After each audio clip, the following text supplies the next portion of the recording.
Hello, welcome to the Next-Gen Storage Technology demonstration with VMware Virtual Volumes. My name is Ben Bowles. I am Vice President of Products here at Next-Gen Storage. This demonstration video will show how the Next-Gen Storage quality of service capabilities are integrated with VMware Virtual Volumes to provide granular storage performance management tied directly to the individual virtual machine. In this demo, we will show how the Next-Gen Storage system integrates with vVols by first registering the VASA provider within vCenter, next configuring data store containers for the vVols, third setting up the storage policies in vCenter to map to the QoS performance policies of the Next-Gen array. We'll provision virtual machines to vVols located on the Next-Gen array, including changing the QoS performance policies within vCenter on the VM and watching it make those changes on the array itself. So let's get started. The first step is setting up the Next-Gen Storage VASA 2.0 provider that does the vVols integration with the Next-Gen Storage N5 hybrid array. To register the VASA provider, I'm going to open up my vSphere web client and navigate to the vCenter servers and select the vCenter server on which we're going to register the provider. Here I'm going to go to the Manage tab and click on the Storage Providers tab.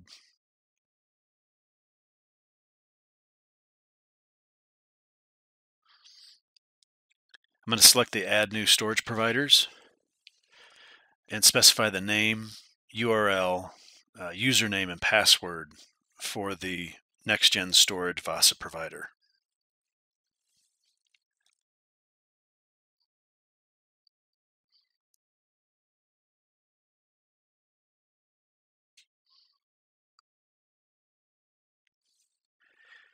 Now that I've registered, I see that my Next-Gen Storage VASA provider is connected and online. And I also have one N5 that's connected, active, and ready to be provisioned for VMware Virtual Volumes. The next step is to provision data store containers for the vVols. And so we're going to select the Related Objects tab and go to the Data Stores tab. And here we're going to create two data stores on the Next-Gen N5 array for vVols. And so we're going to select the ESX server that we're going to create these data stores on. I have one ESX server in my lab, and we select Next there. The type is going to be a vVol. And then we're going to name the container. So the data store name will be vVol data store-A, and there's two storage pools on the Next-Gen N5, pool owner A that maps to storage processor A, and pool owner B, which maps to storage processor B.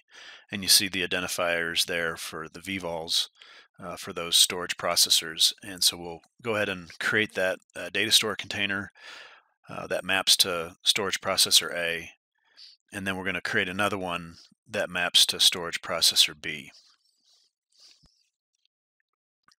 Follow the same steps here. Select the server, select the vVol type, and then we'll give it a name. It'll be called vVol data store-B, and it'll map to the pool owner B storage pool on storage processor B.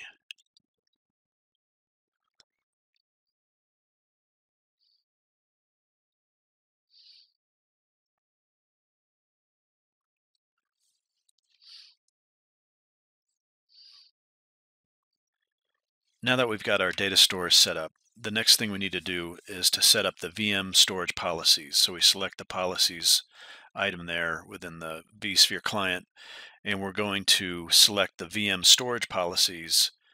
Here we're going to create a new storage policy. So we'll select that. And this is where we're going to set up the VM storage policies within vCenter that map directly to the QoS performance policies that are on the Next-Gen N5 storage.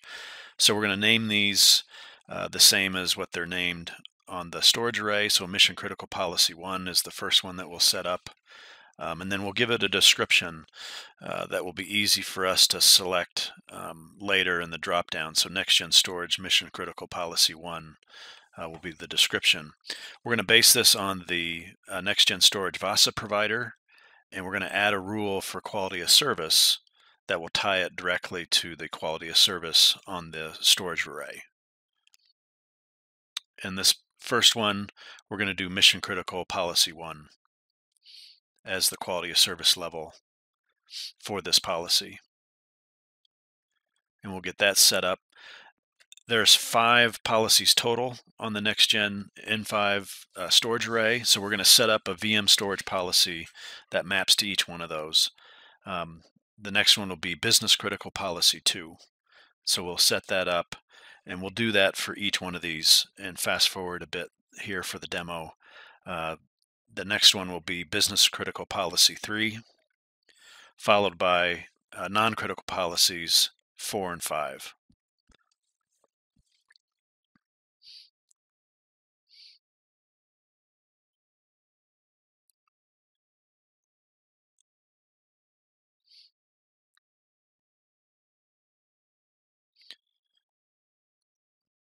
Now that we're done with that, what you see here is a list of the 5 additional policies that we've added, Mission Critical Policy 1 through Non-Critical Policy 5.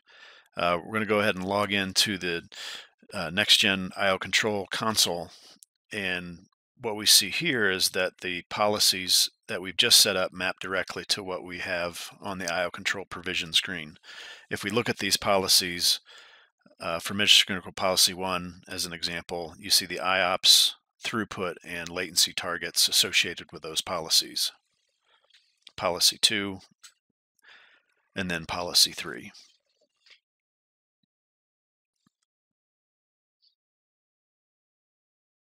Okay, now that we've set up the policies, we need to map the default policies for each data store.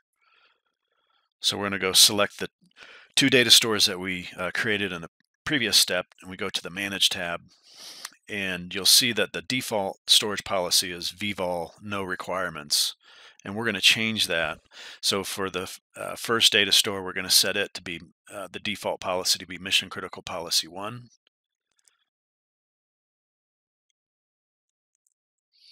And then we'll do a similar thing on the second data store, where we'll change it to be a Business Critical Policy 2.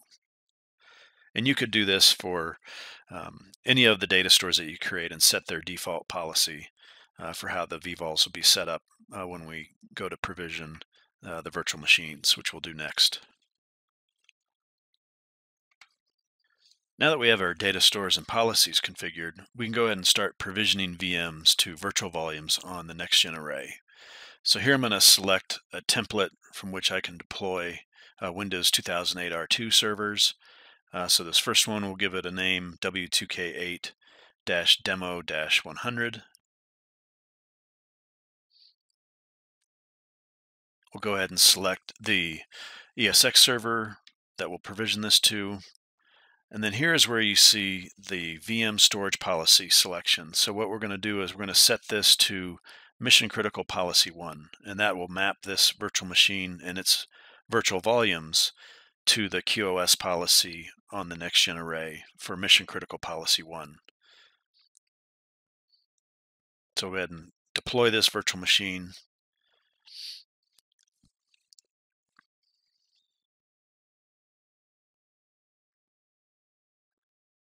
Now that that's complete, we can inspect that virtual machine, and what we'll see is that the VM storage policy associated to that virtual machine will be VM storage policy Mission Critical Policy 1.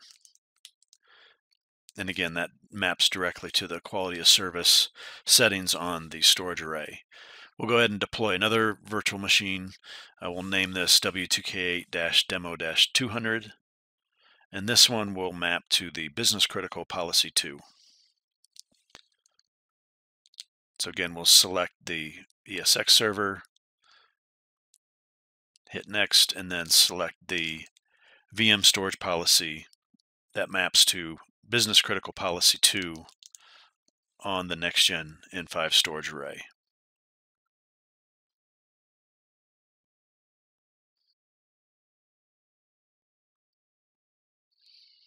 Now that that's complete, we'll go ahead and power on both these VMs.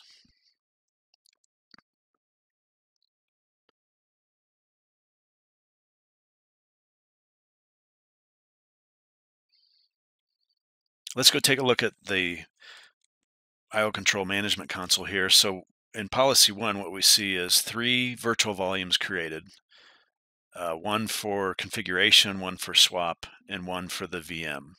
And we see the 3 vvols in policy 1 for the first VM and the 3 vvols in policy 2 for the second VM. You know, one interesting thing that you can do is that you can change the policies associated with a VM on the fly. So here we've got the first demo 100 server, and I'm going to change its policies from mission critical policy 1, and let's go ahead and move that to a business critical policy 3, and we'll go ahead and apply to all of the vvols for that VM.